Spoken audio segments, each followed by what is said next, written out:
how have you like recruited all of these teammates? Is it just the fact that you happen to be hanging out with the right people, or have you actually like had these ideas? If you want to know the truth, I'll give you my secret strategy. It was.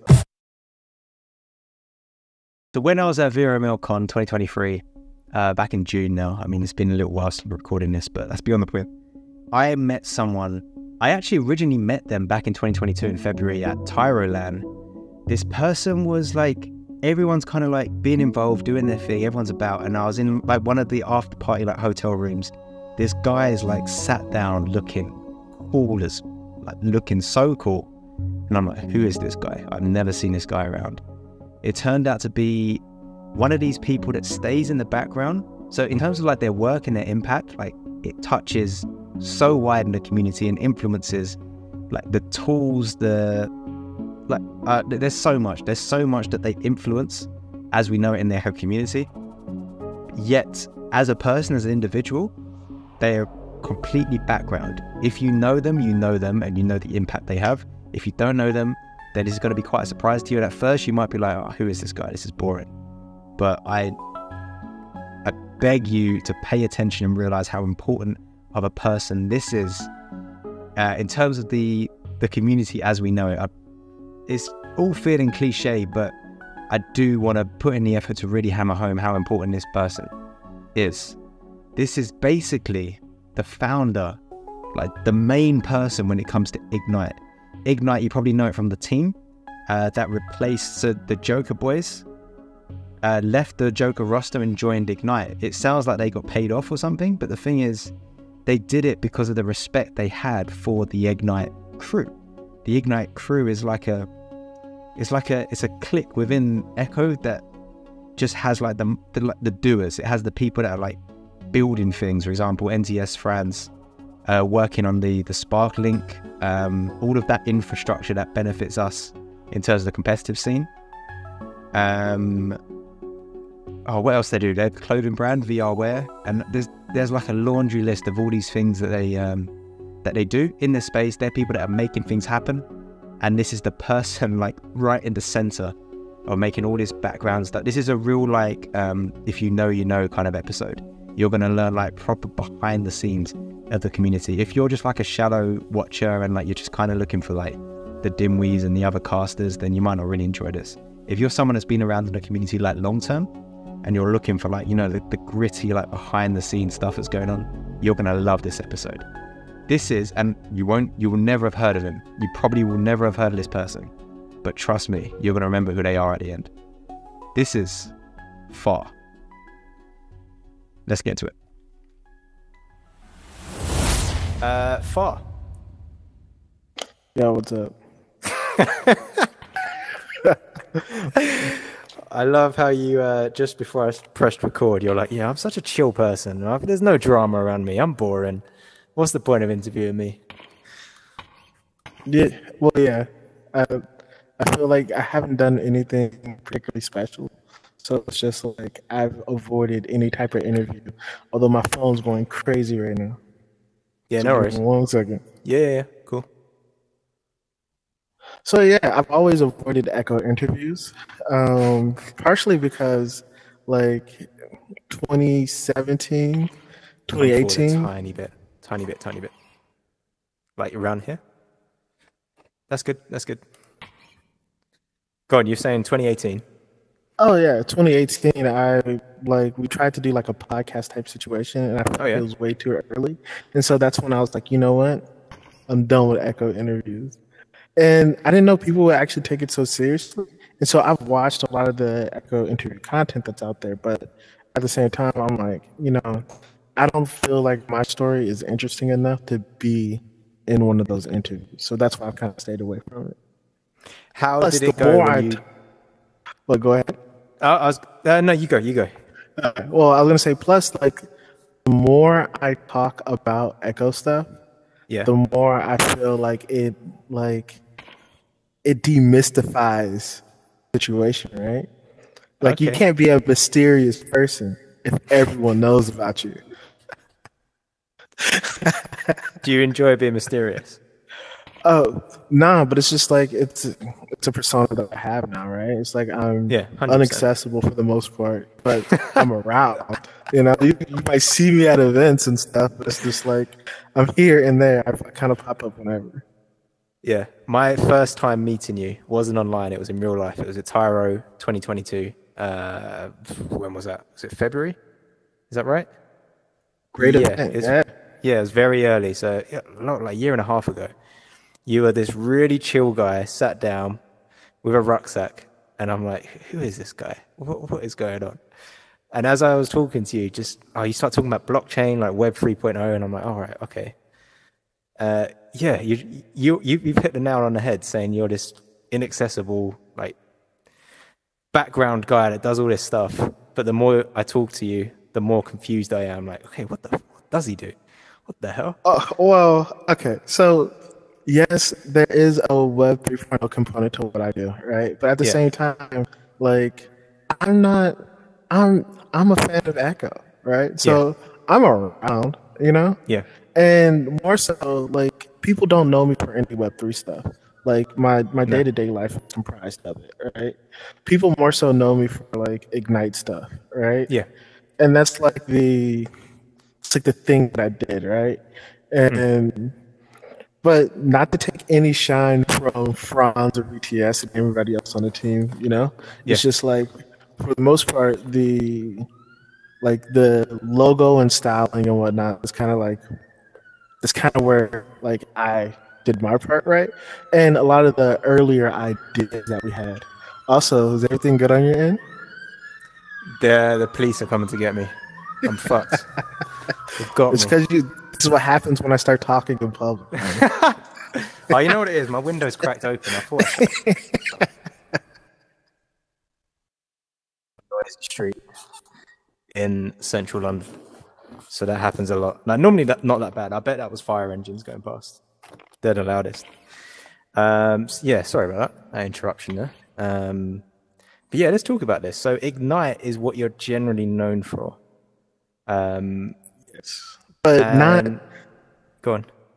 But, okay, so I'm known for Ignite, but people don't know why, right? I'm just like one of the names that's listed up there, right?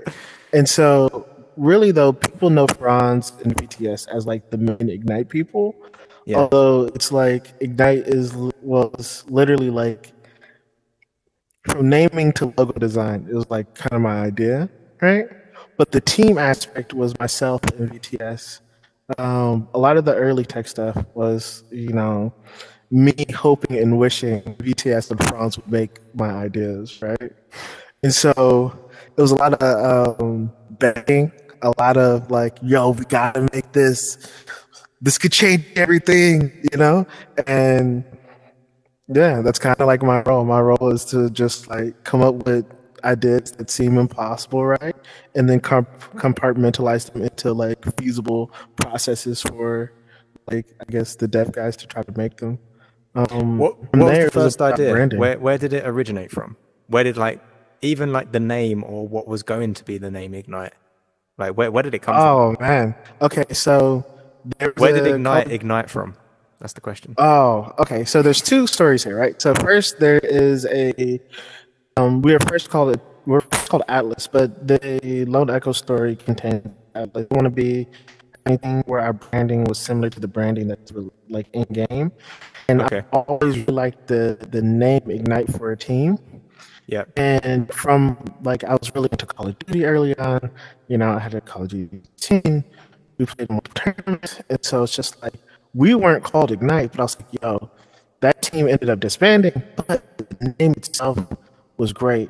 And so, yeah, you know, I decided to like completely rebrand Atlas to Ignite and not Vermo, but maybe VRL Season 3. So that's probably like 2018. Yeah. And from there, that's when like I spent time working on like logo design with a guy named Brailleworks, who like was able to make my vision of like a CubeSat, which used to be in the lobby every Christmas and Halloween, right? Like in the middle of a disc, right? And so that's why I was like, yo, but trying to explain that to like designers and whatnot was super difficult at the time. And so like we have like all these misrepresented, I wouldn't say misrepresented, but like the initial ideas. I kept like all the initial sketches and whatnot for the logo. Yeah, it turned out great. And people really like that Ignite logo, but I think it's because it's been around for so long. It's like a staple now. We changed our logo. That wasn't popular, but I like the new logo. And yeah, I think the new logo's dope.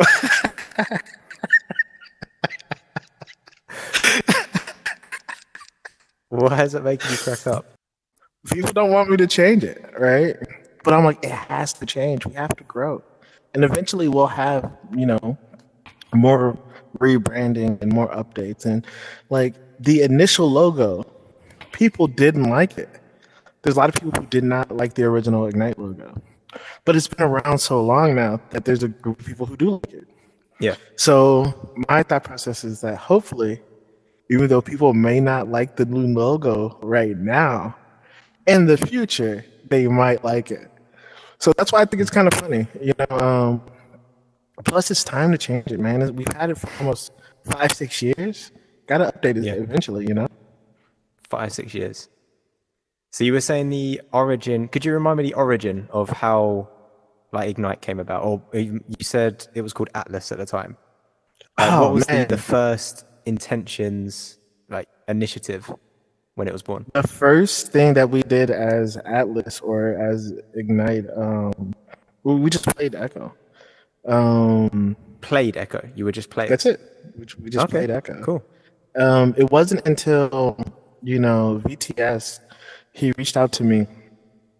Actually, this is what started it, right? So we were playing Echo, and we were fairly decent. And, you know, ESL was like the league to play in at the time, and everyone was like trying to be the best ESL player they could be and all this other stuff. And we were trying to do the same thing, of course, because, you know, competitive Echo, fantastic. But at the time, what I realized is like, yo, everyone's playing these games, but like no one's getting footage of like the top level people scrimming and whatnot. And so I created an anonymous Twitter account, right? Where I would record like scrims and whatnot. And I would record like private matches, and I would post the best clips on Twitter, right? Yeah. And eventually it got like a small following, but because I couldn't keep enough people in like the number of people that I needed for like private matches all the time, I ended up having to play in a ton of them. And from there, what happened was I was like, you know what? I think there's enough people in the community to where we could actually start like trying to brand teams and whatnot, and try to like make an attempt of like, instead of everyone drawing their team logo in MS Paint, we can try to do something that's different. And like a lot of guys laughed out of the room when I did it, but long term, it made the most sense to me. But like when it comes to like the tech stuff that we were doing, I'd say the first thing that started like all the tech stuff would be, you know, we realized that like when you look at the scheme of things, right? Like the casual player base is what matters most, right? Because without casual players, you don't get competitive players. But you need to have like on that Mount Rushmore or the mountaintop of the greatest players, right? You have to have like what seems to be like a visual pathway for players to be able to feel like, okay, I see that I'm here like in the casual pool of players, but how do I become one of the people that are on the Mount Rushmore or one of the people that are like one of the best at the game? And for us, that meant like having ways for players to be able to recognize like what separates them from the best players, right? And then having a pathway to be like, okay, I know I'm here today, but tomorrow I can get closer to being at like the top of the mountain of the greatest players. And that started with VTS. He was like, he made a tool called the Echo VR Session Grabber. I'm sure Franz talked about this, right? But the Echo VR Session Grabber was like, basically it was a bot that would grab your sessions from the API and allow you to see your stats. At the time, Sputnik Cobra was running a 24-hour Echo stream, right? And I was like, bro, y'all gotta bring this together. Like, it doesn't make sense to have one without the other.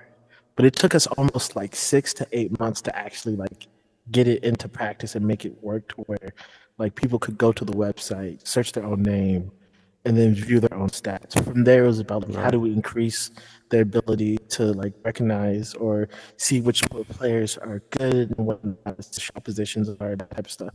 From there, it was just like a natural, I guess, extension of making that a better product. So from there, I was like, once people started using it, I was like, all right, cool. That's kind of cool, right? But for me, I think I realized that like what we really needed was like the Echopedia, right? Because the old saying is, if you don't know where you've been, you can't know where you're going. And my fear was that sorry to interrupt you, but just to put a pause in there. So the product early on, or the thing at that time is, so there's the team brand, which was Atlas at the time, and then Sputnik Cobra had a 24-hour like spectator Echo Stream, Echo Stream, and you had built a way to record people's stats. Is that right? Yes, and it wasn't me, right? So like the people who created it, like Atlas or Ignite, is like myself, VTS, Wolf, Rogar, right? Storm? No. But people think Storm did because he kicks it all the time. But that's the road though, you know? And so if I forget someone, they're gonna murder me, dude. Oh my god. Okay, so look, it was VTS, Wolf, Raffo, Dave Fox, Rogar. Those were the initial people. Oh, dude, I feel like I'm forgetting someone. This is gonna be so bad. God.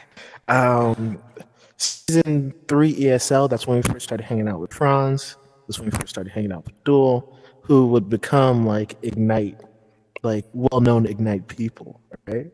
Yeah. But we had a community where it was like, I felt like if you couldn't, Ignite's role has always been one where it's like, if you don't fit in with the regular Echo community, right, and you're really into competitive Echo, Ignite has a home for you, right? So there's a lot of people who are into competitive Echo but couldn't really make it in Echo games, right? And so Ignite became kind of like a home for them because they were all about the competitive scene. Today, it's not so much like that, but I don't even know what to say that honestly. So yeah. What's up? Just to ground you back in the conversation. So, the question was about like the initial initiative, the initial product, and you're describing a way for. So the intention you're saying is a way for casual players that want to get competitive and serious to have a path in front of them. So you're saying about having a way to track their stats. The bit I'm not clear on is how. How are you tracking people's stats? The Echo VR Session Grabber. Like the Echo VR Session Grabber would eventually become what, like, it's like the first rough implementation of what people know now as Spark, right? But like Spark's is like a downloadable application, whereas the VR Session Grabber was something that we were running on our end. And like if you've ever watched Twitch, you've seen like the stats thing where people are able to go to the website, the Ignite website, and then look at their stats and stuff. We did that via the Echo VR Session Grabber, which honestly, you know, Franz did a good job naming that to Spark because, like, honestly, Echo VR Session Grabber is a mouthful, honestly. But it's like the precursor to Spark. And, like, it wasn't until, like, Franz joined the squad that, like, our output increased, like, 1,000-fold because, like, he kind of understood, like, the vision of where to, like, take these applications and make them more user friendly and make them more frictionless. And I'll be honest with you, right? I've never used Spark. Like to this day, like exclusive. Never use it. That's gotta be like the headline. And it's not because it's a bad application. I think the application is fantastic, right? It's just that by the time it became popular, I was playing on Quest already. And I just never took the time to connect it with my computer and all this other stuff. And yes, I know I should probably be the biggest component or proponent of Spark, and which I am. And if you want to be good at Echo, you should definitely download Spark so that you can join your matches easier. You know, and why not have it? The mobile app as well. You've got that downloaded, right? Of course, I have the mobile.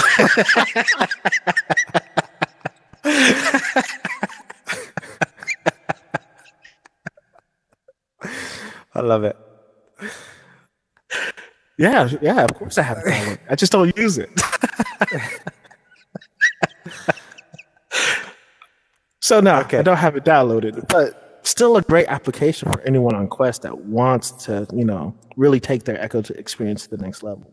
But that's not the only thing that we built, There's a number of caster tools that Vermal and NEPA ended up using that we built, and we built those kind of to help CVRE early on, so that like they can have like their casting like production quality be better, along with the stat system for production. So what are you talking about? Are you talking about being the bridge between? I don't even know where I'm going with that. Like what tools have you done to facilitate casting decks? Because I assumed that was all on the actual application side, right? The caster tools, the cameras, all of that. So there was, oh man, I'm leaving out so much like stuff. So before we can go chronologically, or we can literally just bounce around. That's cool. It doesn't matter. All right, that's perfect. I remember Exhibit and Subtlety had built an application that was similar to Spark early on, but like when they stopped maintaining it, it made more sense that Franz picked up where they left off. But the caster tools, we're really adamant about making sure that that people had stats on screen, because that's something that most esports have, right? When you play Rocket League, Call of Duty, Overwatch, like stats on screen is normal, right? Right. And not only that, but being able to record the stats from the matches played for like data purposes for the leagues. And that's what my real want was. I wanted so that when people played their VRML matches that we could have comprehensive stats for that. But instead of being able to comb through all that stuff, like our data was so consistent that we never got the opportunity to actually make it so that the stats that you see on the Ignite page were the same type of stats that you would see on your Vermal pages. And so I feel like I kind of dropped the ball there. When I really think about it. How far did you get though? Are you speaking about the live events? So, because if you're playing a game of Echo and you've got the Spark client open on your desktop, Spectator, it shows you live events. It says joust speed. It shows you who grabbed the disc last. It shows you, the speed of your shot. Is that what you're speaking about? Yes. Or you I'm talking about that, but when you go to like, let's say you're going to look up your matches on VRML's website, right? Yeah. And you see like your team has played an X number of matches. Like my goal was to make it so that those stats that you're talking about appeared under that match listing. But there were so many restarts in how the system worked when you're playing Echo that you might have to pause or restart a match, so that the data that we were getting from the casters running Spark was so inconsistent for each match that it didn't make sense for us to really comb through to spend the time to comb through all of it, so that VRML would be able to parse it and put it on their website. Does that make sense? I think so. I think so. Basically, we wanted the same type of stats that you see on the normal Echo page. Well, not the Echo page, but the normal Ignite pages, like when you type in your name. We wanted those to appear for each Vermal match when you went to their website. And so we have like a lot of the data reported. Sorry, you mean the way VRML worked when it was on season is that you would schedule a match, and then once it was scheduled, you'd get like a web page for the match. There'd be a big poster on it saying this team versus this team at this time. You mean you wanted to have 8 profiles appear with each player's stats? Is that what you mean? Or are you talking about live match data? I'm talking about post-match data. And I want to scratch my nose and my emoji went up. Yes. It's cool. I do all the time. Sad face.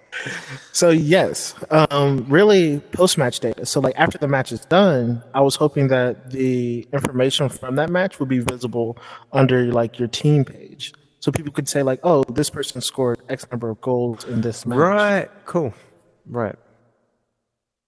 Yeah, so like a breakdown, because at the moment, and the way it's been with VRML is that you manually enter your scores, and what happens 9 times out of 10 is all 4 players forget the score.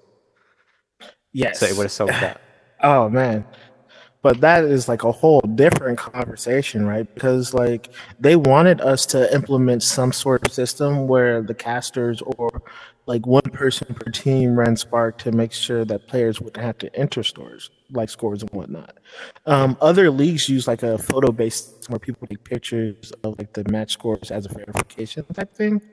But yeah, we just never got around to doing it. But fantastic idea.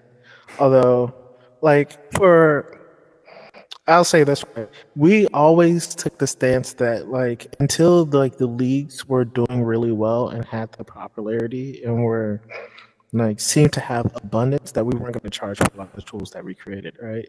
So a lot of stuff that that was made in Franz's, VTS's, iBlood Sports, Braic, like it was made in their free time, right?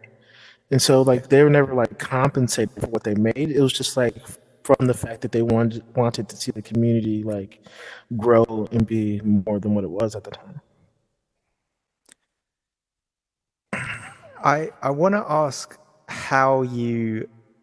So again, like the mystery around you and like working out. Wait, what does he do? What is going on? It leads to the question of how have you like recruited all of these teammates? Is it just the fact that you happen to be hanging out with the right people, or have you actually like had these ideas, you've recruited the right people, and you've encouraged them to actually build a comprehensive brand and series of products that help the game like significantly? If you want to know the truth, I'll give you my secret strategy. It was begging repeatedly on the borderline annoyance. Just seemed to work. And it was that plus giving people, plus being in an environment where like in early Echo, all the coolest people were people who were making things, right? So it was like Exhibit and Subtly were making things.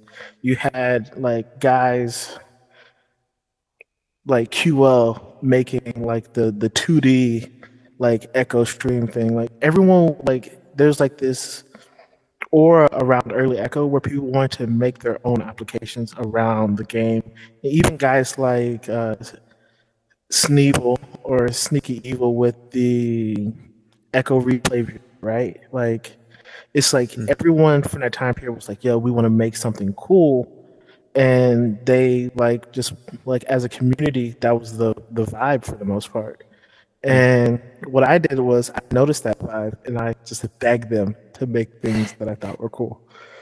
And is that what Ignite was? So if we go back to 18, 19, or maybe before, was that like was it an Ignite thing? Like was all this happening in the Ignite server, or was it just happening in the Echo community? And you I think that guys like Exhibit and Subtlety like kicked it off, right? Even guys like Sealable Bag were making cool applications. It was really like, but there's a difference in beliefs, right? I remember there being like the guys. Well, there's like two different situations, but they all kind of like play a part in like this ethos, right? One, VRL, the prize pools were great. And so people were incentivized because of the prize pools to like make more stuff with the game that could potentially grow. But at the same time, I always was someone who believed that we needed a more so organic approach. And so with the advent of Pizza League and us attempting to run our own leagues because we didn't like how VRL or ESL was running the actual streams, they didn't really care about like how the matches were set up and whatnot. And they always hired interns to run everything for our league. So each time there's a new season, like we had to like basically tell them that they were running things the wrong way. And it wasn't, it was like once Pizza League hit and we saw guys like Sealable Bag start to make like the post-goal like replay, right? Where it's like, okay, now after someone scores a goal, you can see a replay of that moment on stream. That's when it's like, I'd say that was the spark, unintended, right? That was like one of the initial moments or a catalyst that created much more like development in the ecosystem. But also, Spark was an application that everyone kind of had access to. So guys like Sports, he realized that if he was going to make the Echo speaker system or the Echo surround system, that Spark had to be like one of the core. That was like the best environment for him to create it in. And for me, I always wanted Spark to be like Rocket League's Bacchus mod, right? Where just like you have a number of modifications that you can add to the game in a responsible manner that wouldn't affect online play. But we just never really got the opportunity to do that, kind of because of like how Echo is built overall. And that, you know, when talking to the developers, I've always been like conscious to like walk the line of what we should and shouldn't do, as long as we have permission from them.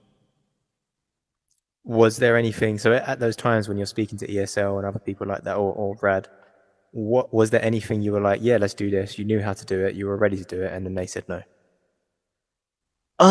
So there's stuff out there, and like I could give you examples, right? There's, people know about like the Rumble mode that's been created before. It wasn't made by us, but it's Rumble mode. It's like Rocket League's Rumble. It's something that exists, right? Quote unquote. Right. Okay.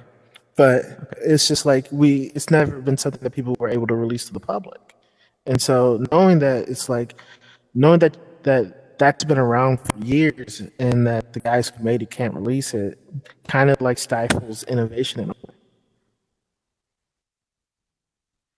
And when you were working, I assume were you speaking to anyone from ESL at the time? No. So really? I'm not the type. So I'm really not the type of guy to ask permission first. But with the people from Rad, I was close enough to run my ideas by them before we attempted them, and they definitely advised me not to turn Spark into a Bacchus mod. Right? It was like one of the critical things. Was like, hey, you cannot do this, and I was like, yeah, all right. Were you aware of any intention? So when ESL was like invested and heavily involved in Echo and trying to build a VR esports scene, were you aware of them building any of these types of tools? Any of these like spectator tools and stats and things like this?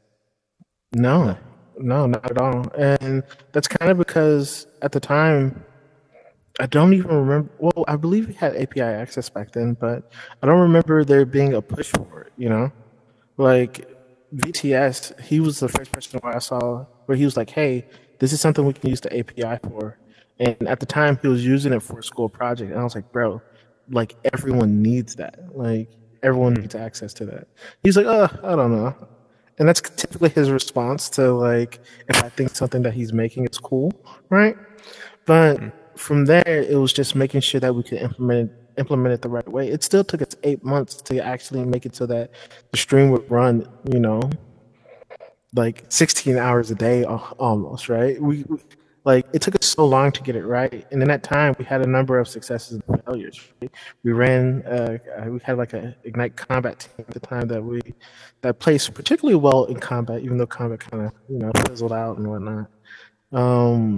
But I never had one-on-one conversations with anyone from ESL, although I would say I have been in contact with a lot of people from Rad early on, since that time period. As one of the people who were creating like early communities, they reached out to a number of community members about like what they would want to see in Echo and how like their plans for Echo and its growth essentially. And so I was privy to some of those conversations. Why were you so invested at the time in pushing your friends to build these tools and share them for the wider community? Because,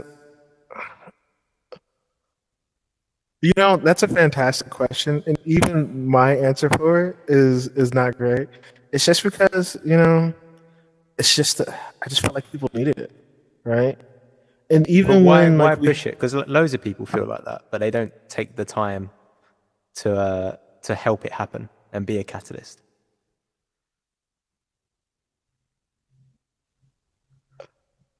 That is a great answer, right?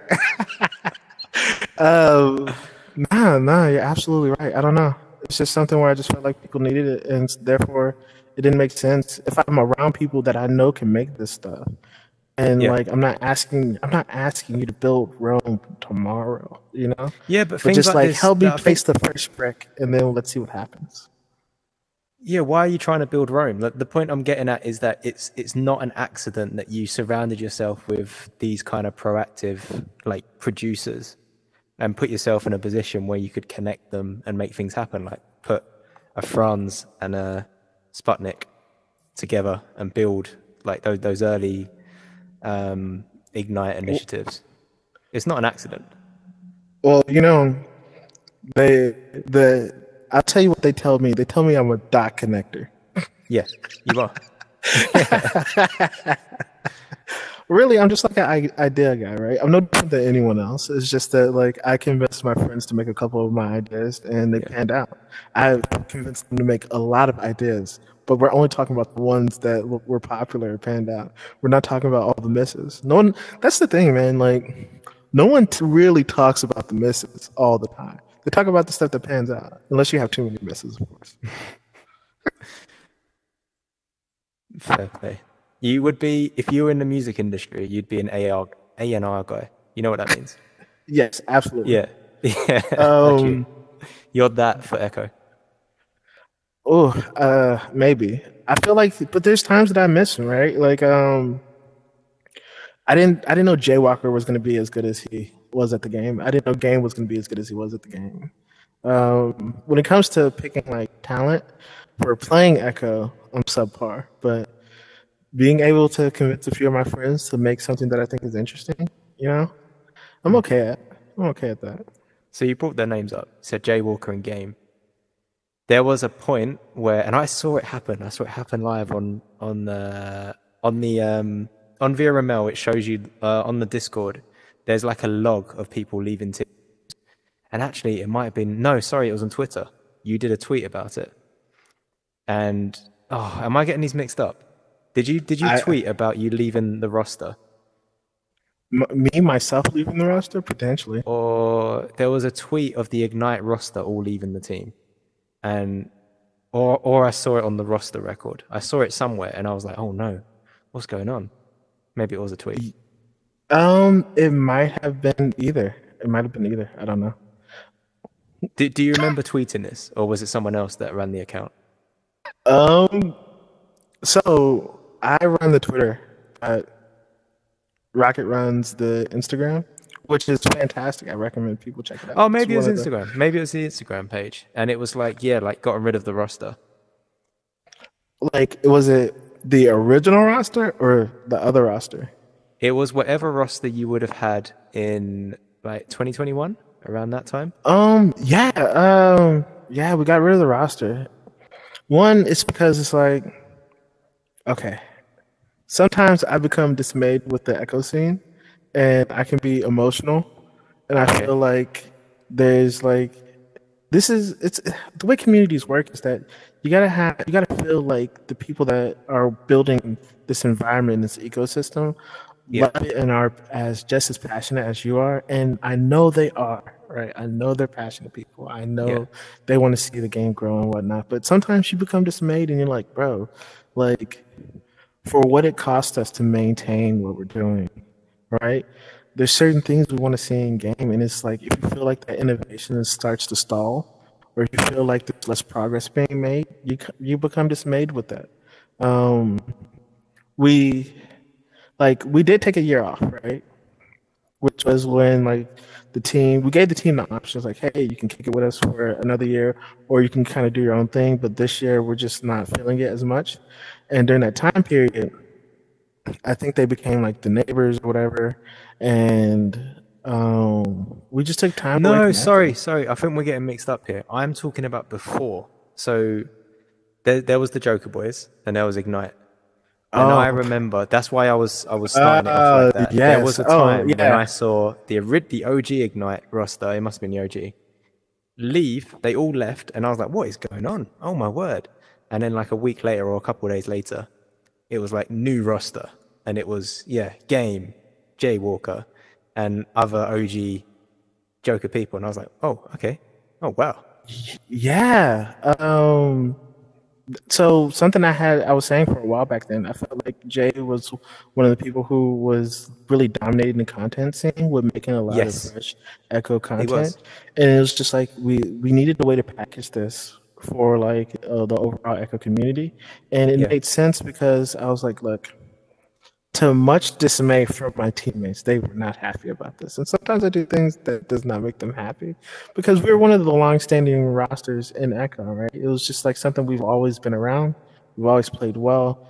We were kind of like the gatekeepers to the upper echelons of NA Echo, right? But I felt like this is an opportunity to take our brand to the next level. You know, Spark was already starting to become widely popular. Yeah. And we had like our branding on, you know, the VRML streams. We were trying to make sure our branding was on the NEPA streams as well. And we just felt like, you know, if we brought on a new roster to play the game, we can focus on the organization itself. And that's kind of what our goal was. And it went pretty well, man. It went pretty well. So, well, just to cut in there, from my point of view, that's the point where it felt like the final moment where this became like a machine. Like Ignite is now like an organization. Before then, like before that moment, it feels like Ignite was like passion project, a few people throwing ideas around, putting into practice. The Echo like scene was just what's the word? It was just ripe for ideas to actually be implemented and start building. There was opportunity. There was like gaps to be filled. And that was the vibe. But then from that point where the roster gets dropped and then you add the best players, the champions get rostered under Ignite, that's when it felt like, oh, okay, this is a thing. This is an organization. Would you agree? Yeah, that was kind of the goal. Well, from the beginning, I never wanted to really play Echo. Like after we did our initial logos and whatnot for ESL Season 3, my goal was to make it so that we consistently had a roster, but I never had to play the game.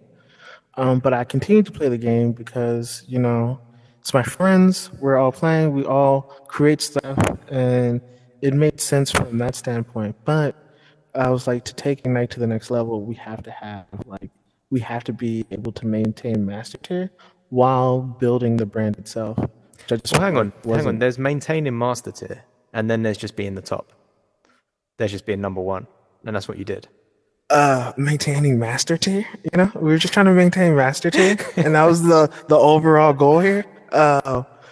We won a championship, you know, and that's cool. Yeah. Like I think that's like every organization wants something like that to happen. Like I look at organizations like Gravity, right, where they've been able to have multiple championships and you know, a number of players rostered in the organization. And so I really felt like they set like a bar that is just like impossible to reach from an organizational standpoint. But when it comes to reach within the game, we kind of had to do it our own way. And you know, a team that we had a very long relationship with, that we've known for like an extremely long time. You know, I mentioned early on how I used to record private matches, right? And so I remember like my favorite days or my favorite time period in Echo is between ESL 2 and ESL 3, where it's like I would get home at 3 o'clock and I'm recording private matches with the Joker Boy, like while they're young, and Sentry Blitz, Jay Walker, Ryan Kung. Game hadn't made it back yet, but then it'll transition from the East Coast guys to the Central guys, which is like at the time Simeon, Speedy, I see Strim in there, and then we'd get like the West Coast guys, and whose names I'm drawing blanks on, but like QL Young, Dash is Central as well, Suburban. And yeah, man, it was just like during that time period, I had the opportunity to kind of like talk with everyone that was playing the game and whatnot. But like those guys, they were so young that it was like watching them like being like an okay team in Season 2 and watching them play in private matches and scrims all before ESL Season 3, and then they go to LAN and whatnot. It was like one of those things where I was like, yo, you guys, if you're going to go to LAN, you have to have some type of representation. I was really an advocate for them joining V-Respawn early in the day. And so it was just like one of those things that just kind of made sense at that point in time for when like we were looking to like make a branding move as well. So we reached out to them. And because of that, like that long history, it made sense that they would join us.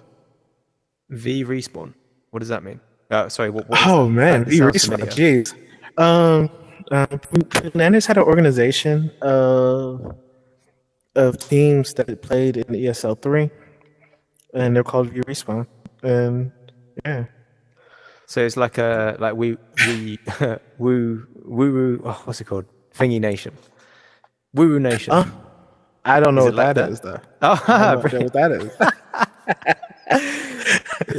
it's a group of like 6-7 teams that like one of them's called fire trucks, another one's called like Oh I don't no, know, other like no. emergency vehicles. It's like a group of teams. V Respawn was more organized like Team Gravity, right? Where the team owner was a popular caster in the Echo scene. And so Okay. the caster for one of the NA casters' names was Punanners, and his Oh yeah, yeah, I remember. organization Oh, was that's V why I Respawn. recognize it. Yeah, I remember that. I've been on because it seemed to die off, so I stopped really like. I didn't see it going anywhere. It felt like everyone involved with it was just gone off and done other things. But I do remember looking into that about 2 years ago. Yeah, they were really popular at the time, and Yeah. a lot of the early Joker clips that you see is from their time on V Respawn.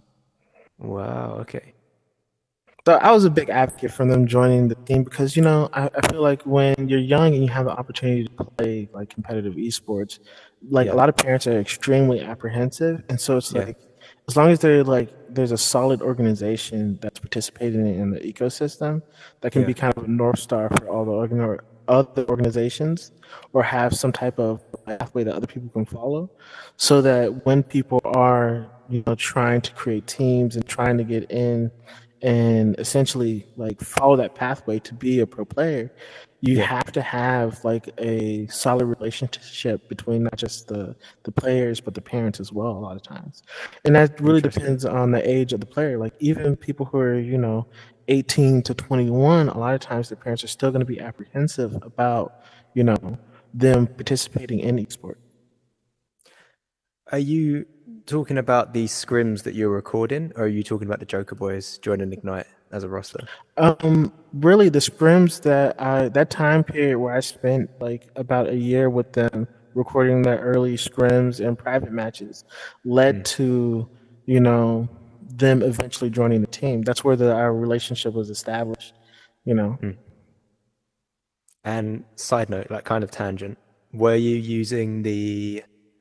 Someone built an app where you could have like a 3D review of the match. It takes the telemetry data of the match and displays it in a 3D app. Do you know what I'm speaking about? Replay You're viewer? talking about Replay Viewer, but that was Sneaky Evil. That happened around the same time period, right? The Replay Viewer was a project from Sneaky Evil. Who else was on? Zenith. Zenith, yep. I Blow It Sports. They were the minds behind, you know, the Replay Viewer, right? Yeah. But eventually, I believe to record the Replay Viewer files, it was added to Spark. Yes, because to use it, you take replay files from Spark. So that came after Replay Viewer, is that right? Like, how was Replay Viewer meant to be used when it was first made? Was it via Spark produced apps? No. So Spark was it was two separate applications, and then I remember when Franz added the ability for you to get Replay Viewer files from Spark. That's cool. So how was the Replay Viewer used before Spark added that integration? They must I have had couldn't their own tell way. you. I I have no idea. I remember them making it, and I probably used the Replay Viewer probably 3 or 4 times. At the time, you know, hold on. Give me 1 second. Can you take a short break so I can close the door? Yeah. No worries. No worries. Interval. Grab your popcorn.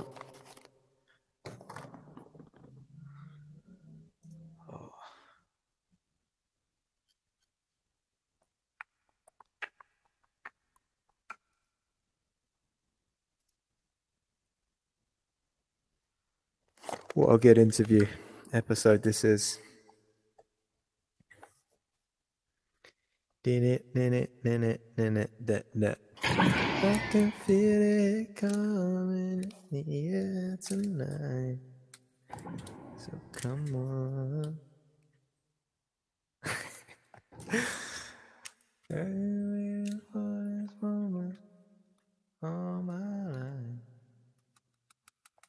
I'm grabbing from all the way back here.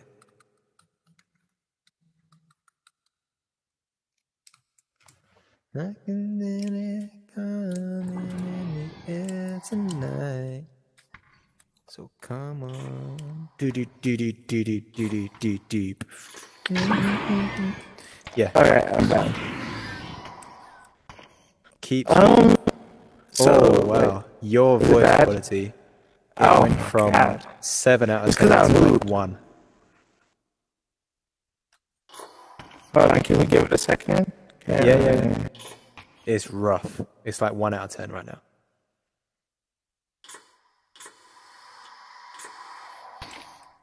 Hold on now. Keep continuously speaking or singing or something. Continue talking. Well, 1 out of shit, 10. bro. 1 out of 10 still? Oh my Yeah. God. Like significantly worse than what it was. I had to shut the door though. Like, there's so much background noise. People are like taking stuff. To be honest, I actually didn't hear anything. But I can hear. That was the issue. Oh, I see. Yeah. Well, let's just give it a moment and let's see what happens. Nah, man, like, the back in the day was lit though. Like, there's so many cool people making stuff, and I just felt like we had to follow suit. Like, we had to, like, leave our example in the community. It's just supposed to be, just like something, leave it in a better condition than you found it. Are you still physically moving around your space? Nah, I'm sitting down. Because it's the same. It's like Is it really? That's crazy. it's actually like rough. It's like ironically robot voice. It's like Is it real? What if I went back to like the Oculus menu or something?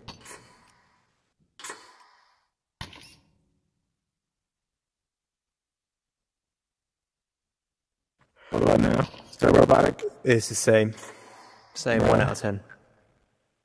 It's because It's not to do with where you are, is it? Oculus. It's not like proximity to the Wi-Fi. No. It is because I feel like I moved out of the play space and then walked back in. Like I'm not having any of like the red sign here anymore. I just have. What happens if you reset your play space? Because maybe it's a bug to do with leaving your play space.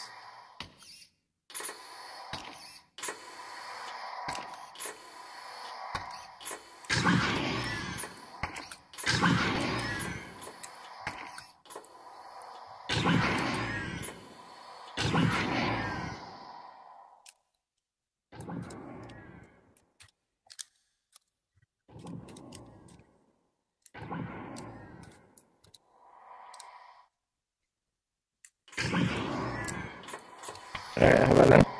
Same 1 out of 10. 10? 1 out of 10, dude. Oh my God.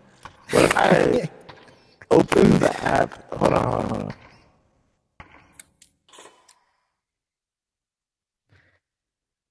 We can try a restart. Reboot might do it. What about now? Perfect. Hey, let's Beautiful. go. What was that? What All right. changed? I guess I went into like the sleep mode thing and then I exited it. Okay. Yeah, if it works. Don't really care how you got there. Let's try and get back on what were we saying? We're talking about Replay Viewer and We Sneak. were talking about Replay Viewer, yeah. Yeah, did- great application, but I had very little to do with Replay Viewer. Did you have any thoughts on it at the time? You must have had some ideas that you thought, yeah, we could do that with it. We could use it in this way and that way. Or not really? Well, there was kind of like this race to create Replay Viewer because I remember one of the devs mentioned to us that Rocket League had like an online Replay Viewer thing that anyone could go and rewatch their matches. Replay And- Viewer as in 2D? Like record the replay of the casted match? Or you actually mean the 3D files, the telemetry? Like it wasn't a 3D file, but it was more so like a 2D representation of it. I could be wrong on this because I saw this years ago. We're talking like we're talking 3 or 4 years ago at this point, right? But basically there's a website you can go to where you could go and rewatch your Rocket League matches. Yeah. And like from watching your match, you can like do analysis or whatever you wanted to do, right? And replays are highly important for players to be able to like rewatch matches to see what they did right or 100%. wrong. And yeah, replay viewer was something that was required. That's something we needed. But there's always this looming question where it's like, is Rad going to make that? Right?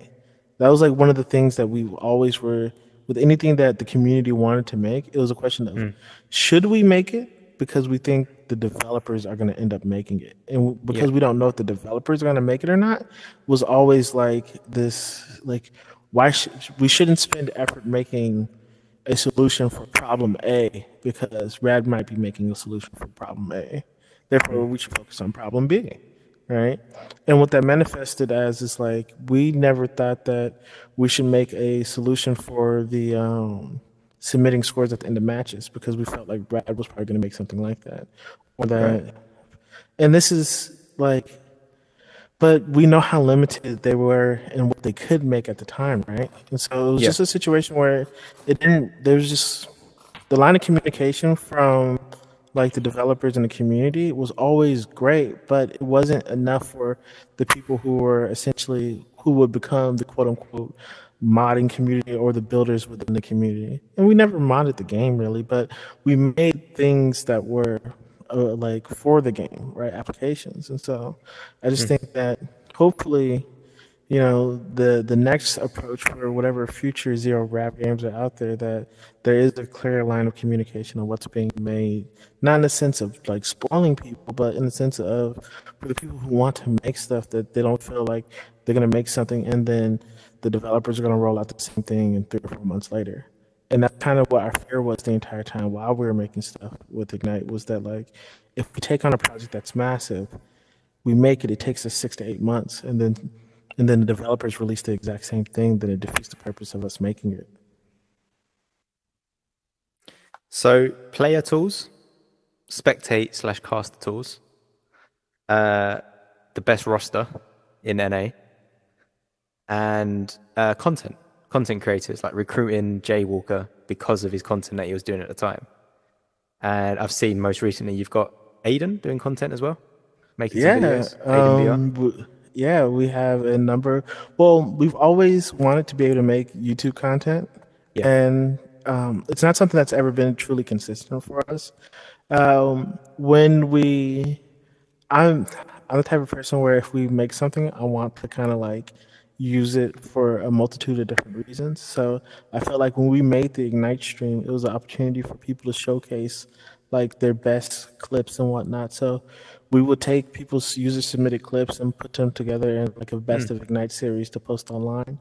And I think that type of content is consistent. While it's not the best content, it allows players to put a spotlight on things that they see, like funny moments or like shots that they hit in match. And but we've kind of shifted into more, you know, casual focused content, and that's good as an organization.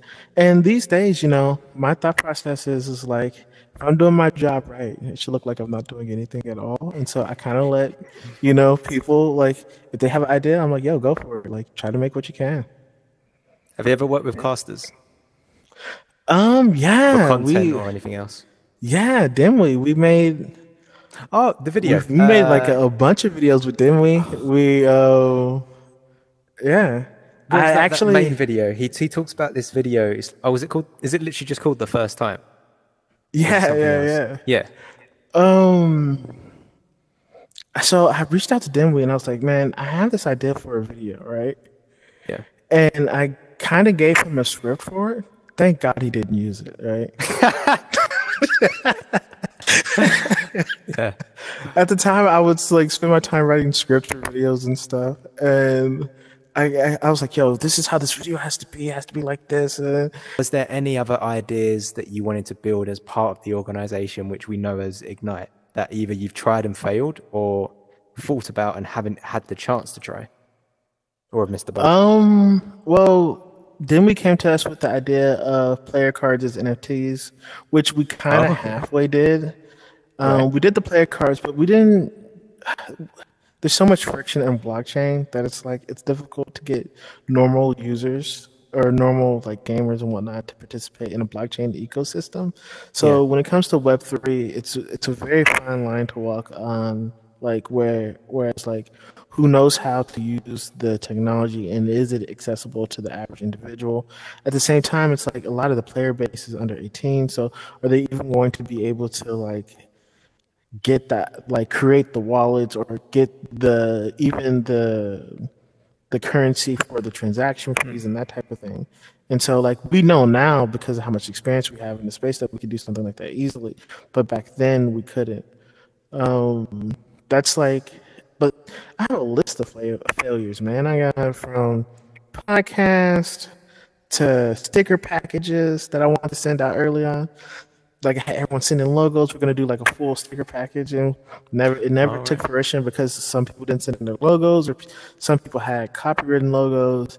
Then we had just VR battles, which is gonna be our tournament website. I have a list of failures, and they just go on and on and on. But you know, that's the thing. Is like I keep attempting, right? Like even if something doesn't work out the first time, you still gotta continue to try to make stuff. And yeah, sometimes failing, man, it sets you up for the next victory. But you know, our combat team, depending on who you ask, it might be a failure. You know, they disliked the Ignite name and logo so much that they wanted to change it. And this was like back then. And so it's just like, I laugh now because I'm sure they would approve of the current logo, right? But back then they were like, yo, we don't like the logo because it's like a soccer ball on fire. And yeah. So that's why I'm just like, I have a long list of things I failed at in the Echo community where I've tried different things to see if I can get some sort of traction and see if they would work. Even the Twitter page, I ended up leaving it to, you know, play more Echo, and I dropped the ball there potentially. But at the same time, it's like no one really like remembers your failures for the most part. Like, don't get me wrong, there's gonna be a few people, no matter what you do, they're gonna point at your failures. But like for the most part, everyone, like when they're excited about something that you make or they're excited about some utility that you bring to the ecosystem, they're gonna champion that, especially if it's useful. And so yeah, I definitely think that, you know, even with the number of failures that I've had in the ecosystem, you know, we never got a championship on our own, but we brought on one of the best teams in Echo to help us get one as an organization. I think that, you know, I'm happy with what we were able to do in this short time period that we've been in Echo, right? I know people look at the past 6-7 years as like an extremely long period of time, but it's just like, you know, I'm still hanging out with the same people that I started with. Like, I've never changed crews or anything like that. I've never like switched up on people. It's literally just been like the same guys where we created a team, and they felt like they were my day ones, and so I've been kicking it with them ever since. That's awesome. That's really cool. I was gonna try and be clever and like transition to it, but screw it, I'll just do it anyway. The shutdown in January of this year, 2023. What was your initial reaction when you heard like it really? Oh man, dude, it messed up a lot of my plans. Like, yeah, I'm sure. I felt like this year was like, okay, we took a year off last year. We can be back stronger this year. You know, we got the boys back. We had brought on a casual team with Embers. That way we can have like basically like two teams to produce content with and whatnot. I felt like the guys they're ready to take on the challenge. And then we get the news, and it's like, okay, we get the news going into NEPA. And you know me, like I like to have a good time at events, right? Yeah. And I had like all my plans set up and ready, and like everyone's gonna go to the event, have a great time. And yeah, it's just like timber dips. And even though people say we had like a tenuous relationship, like I've always had a decent amount of respect for the guy, right? And yeah. For the most part, all of our conversations were always positive, and we've never had any like vocal like confrontations or anything like that. Even though our mindsets and our opinions on the community may have differed, it's just that I'm like, at the end of the day, I can't be excited that someone who helped bring so much to the ecosystem decided that there is no more to invest, even though they may not have like the best plan. Their intentions were still pretty positive for the most part. Like I'm all for players being able to be paid to play Echo, you know, and so from that perspective, I feel like they did a good job for bringing a spotlight on the community and the Neverland that they had. Really, you know, I get to say that I saw Echo on a Jumbotron, man. Like if that's the one thing I get to take away from all of what NEPA did, then yeah, dude. But seeing Echo like in its current state, it's been painful for years, right? Like we've seen like small instances of, well, why hasn't this been fixed yet, or why don't they update this? And so we've had small hints at what's been happening, but it's just like, you know, they've been restricted this entire time, and now, you know, that this is the situation. A lot of people feel like my viewpoint is that, well, it's like, well, it's done, we should just get over it and that type of thing. But it's like, no, I totally get that. Like everyone's going to process this in a completely different way, you know? Some people, it's going to, you know, they're going to have that moment where they cry about it and whatnot. And I've had games that, you know, that I've been staunch supporters of. And honestly, as you know, I'm a massive fan of music. Things that I like and musicians that I like pass away all the time, right? But to see something like an ecosystem, like almost collapse because the developers can't continue with it. It's something new for even me. And I just think that, you know, this is like the VermoCon was like the last real hoorah of like everyone coming together and like putting all the BS aside to just have a good time, honestly. I feel like there's things I could have done in the community way better. And had I known that I had such little time, right? Yeah. Maybe I would have done things differently. Maybe the stuff that I would have attempted to build and like my influence on the ecosystem may have been more positive during that time period. But at the end of the day, I'm happy with what we made. I'm happy with the friends I made. I'm happy with I guess the legacy that I leave behind with myself and my friends. And yeah, you know, it's just that it's rough to see Echo go. That's kind of why I don't hop in the game anymore, right? Yeah. I have too many memories in here. You know, I spent too much time in here. I got like 6,000 matches or something like that, like from pubs and stuff. But I stopped playing pubs like my second or third year in the game. And so it's just like, I don't know. It's sad to see that this is the way that it goes out, but you know, there's hope. You know, we've heard about what's coming next, right?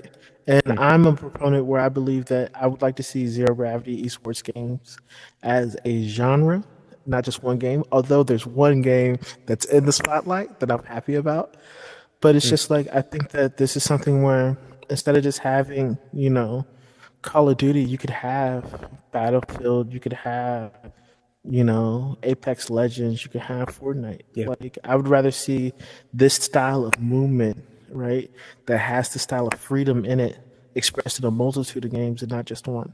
But I think it takes like a massive community to make that happen. But it also takes people who are willing to go on a risk and say, you know what, other people don't think I can make something, and let me at least attempt it. And so when, you know, a lot of the quote unquote clones popped up, my viewpoint is like, yeah, you know, I want to see people attempt to make clones, even if they don't make something that's good, or even if they don't make something that becomes popular. At least they attempted to create something from the passion that they had from this game, and that alone is enough, right? To say that like I'm passionate enough about this game that I want to make something that is inspired by it means a lot, and I don't feel like that should ever be shown. I'm also still championing the, you know, the another Axiom game that's potentially being made, you know? But I still want to see people build, and that's just my process. Like, I can't knock anyone that wants to actually create something with their own hands, because it's just like, to me, that's what inspires me. Like, seeing other people creating dope stuff makes me want to create dope stuff. Yeah. So that sounds really positive. So I mean, so we are recording this, to be fair, 2 weeks. Well, coming up to just 2 weeks after the VRML Con, like the actual announcement. So the event as well, we're kind of, well, speaking for myself here, I'm still high a little bit off the event. Like you get that high of being around all those people, especially for me traveling so far as well. But then obviously the announcement as well at the after party. It's a very positive moment, especially in contrast to the months before, where everyone was down and out and not feeling hopeful about any of the remakes, or like not fully. Like there was nothing that was looked close in terms of proximity away and also filling the shoes of Echo.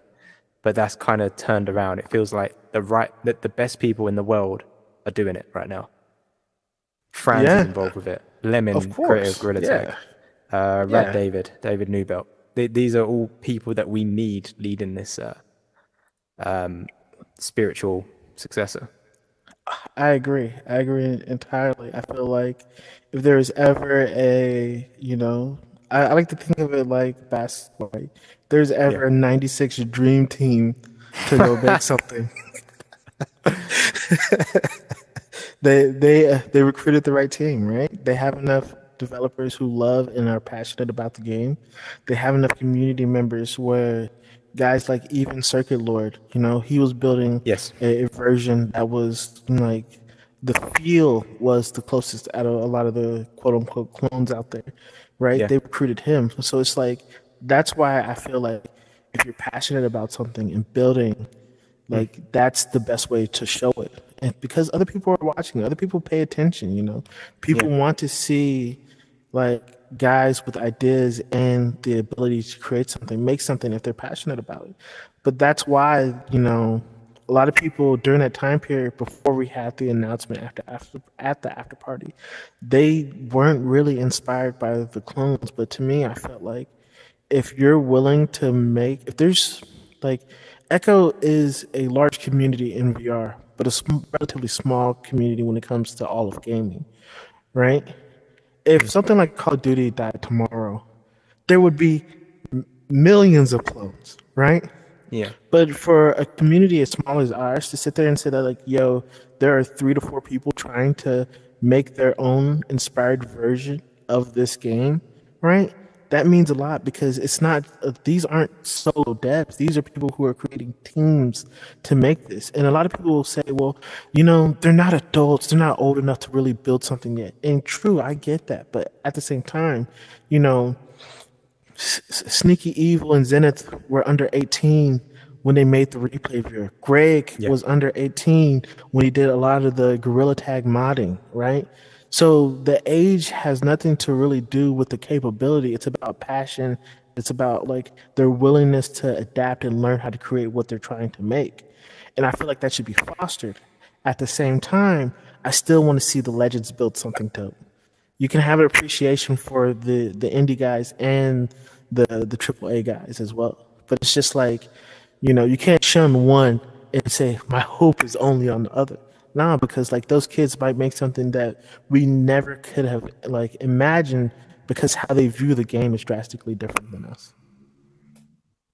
1000% I agree with that. I feel that the big VR esport or VR sport, whatever you want to call it, in the next 4 or 5 years isn't going to be another Axiom. It's going to be some kid that's inspired by the game that another Axiom make. It's the kids that are now 12, 13 now that are playing Gorilla Tag and playing Echo, like started playing it this year or started playing when they got their Quest 2. That's the generation that are going to be building the next games. Absolutely. And consider how many GTAG clones are out there, right? Yes. Consider how many kids were inspired to make something because of it. Imagine once they take the time and really hone their skills, and then they start to have like their own original like additions to it, right? Once that happens, they're gonna have, this like that's Echo is literally kickstarting an entire like VR motion genre, right? Yeah. And yes, Gorilla Tag is a part of like that sphere of movement-based games in VR. And I just think that like those kids that are inspired from Gorilla Tag and this upcoming another Axiom game, like what they build is going to be the games that become the massive VR esports. I think you're absolutely right. I think you're right. You're calling it genre. That's something I haven't really thought of. I haven't used it in words. I've thought about it, but that's the word for it, genre. This isn't a game. This is a genre of game. Just unfortunately, there's only been one so far. Of course, there's going to be clones because there's so many other ways you can build, not even a sport, just a game. You can use this zero gravity mechanism in VR. Like it just fits VR so well, and it's embarrassing how underused it's been. How many missing games there are right now. How is it only Gorilla Tag? Like, Gorilla Tag gets made and then just blows up. Like, there's so much space in this market right now. I agree with you entirely. You know, when I talk about, you know, another Axiom building, you know, their successor of like Echo, and I know they, like, when I talk to like my friends about it, they tell me it's not Echo, it's something new. No, it's not. And I'm saying, okay, I understand that, right? It's something new. But it's if it's a movement game in the realm of zero gravity, then it fits the genre. But I like to think of it kind of like how I think of like early Medal of Honor, right?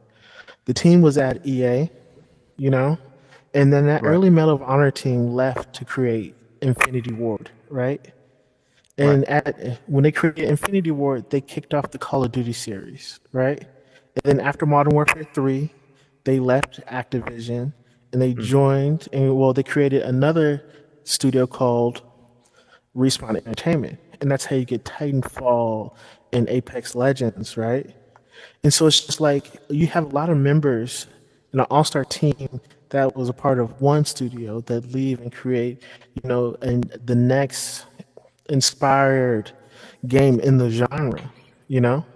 And so from that viewpoint, I just think that for the most part, I have a lot of hope in the game that they're building, but I have my eye and I'm carefully watching the guys that are making their own, you know, games in the genre currently. So we're going to slowly start wrapping this up now, but so top of mind, so 2 weeks after VRMLCon we're recording this, it sounds like you're generally in a very positive space regarding like the future of VR sports and of like course. VR in general. What else is top of mind? And it doesn't have to be VR related, like, but what else have you been thinking about? Like, often people talk about AI. It could be like about the Apple headset that just got announced. I mean, with Apple entering the game, it changes everything, right? Yeah. Like, I think right now the Apple headset is not very accessible for most people. But, you know, Apple's ability to iterate over time is one of the best in technology. And so it's like, I'm not considering this first headset as the consumer product that people should be looking for. But I think that once you get to the fourth and fifth version of it, that you're going to be looking at a very competitive headset.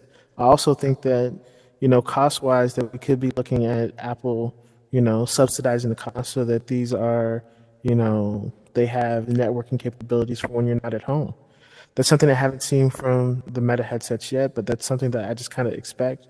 If we're going to assume that, you know, AR, VR is the next technological leap, essentially, to leave behind our cell phones, then, you know, having that wireless capability, the cell phone carriers are going to switch to the AR, VR devices that are going to subsidize a lot of that cost. So, you know, people look at the cost of an iPhone, which is anywhere between $1,200 and $1,500. But if you have like a plan or a carrier, you know, that might be $200, $300 out of pocket with a contract. I think we might see the same thing when it comes to the Apple headsets over time. But as of right now, that's all speculation. And yeah, I'm excited for VR. I'm excited for the space that we're in. And I think there's a bunch of people right now who are, you know, taking their time and energy to focus on what the next set of VR games are going to be like, how the production looks for the next set of VR esports as well. And yeah, like, Before I go, I definitely got to give a shout out to the guys at VRML. They did a great job with production. You know, Sputnik Cobra kind of kicked off the LAN craze for Echo after the ESL events, but to see VRML really like to pick up the torch and like really host an event that was in Denver, centrally located, that everyone could attend was amazing. You know, we've always had events either on the East Coast or the West Coast. I probably should have said East Coast, West Coast, but you know, but to see one centrally located that just about everyone could attend was definitely different, and I'm excited about the future. So You know, we got a Breachers team on the way. Yep. So I'm so excited about that, you know. What do you think Look out about for Breachers? You know what? I'm terrible at Rainbow Six, and I'm not good at VR first-person shooters. My hands get shaky. But for the most part, I think that, you know, if from what I hear, it's a fantastic game. I haven't played it yet. And if I do my job well, it should look like I'm not doing anything at all. So who knows if I'll ever play it. But I am going to recommend everyone play it.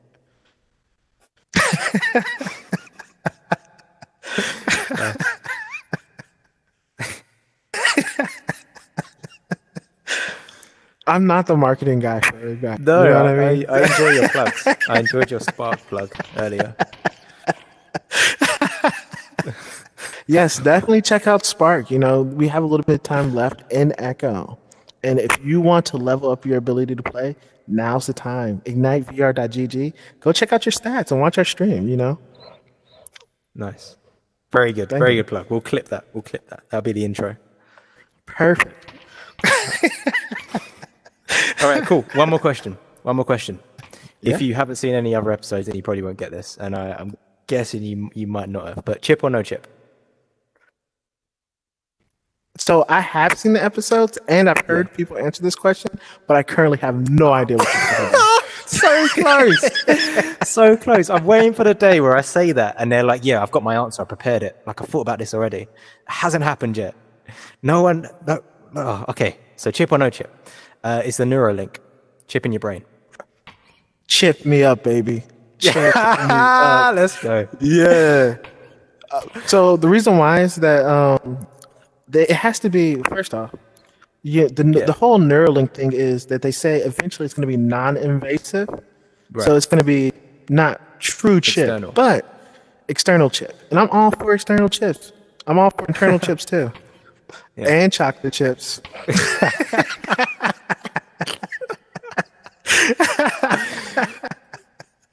So yeah, I'm a fan of what Elon Musk is doing with Neuralink. I'm a fan of what he's doing with Twitter. You know, it's very rare to see someone really just take like a well-respected platform and set it on fire.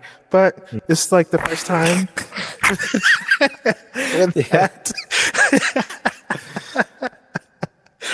So yeah, I'm all for Neuralink, bro. Give me a chip so I don't have to wear a headset. Awesome. Right, Far, we're going to wrap this up. I mean, I'm down to do a part 2 if you've got the time for it in the coming months.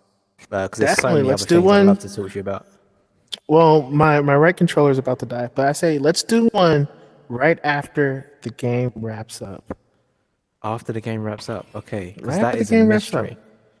Well, dude, I don't know what's happening in the future, but I do know one thing that's guaranteed. The game's going to wrap up. That's all I know. Far, this has been awesome. Thank you so much for this interview.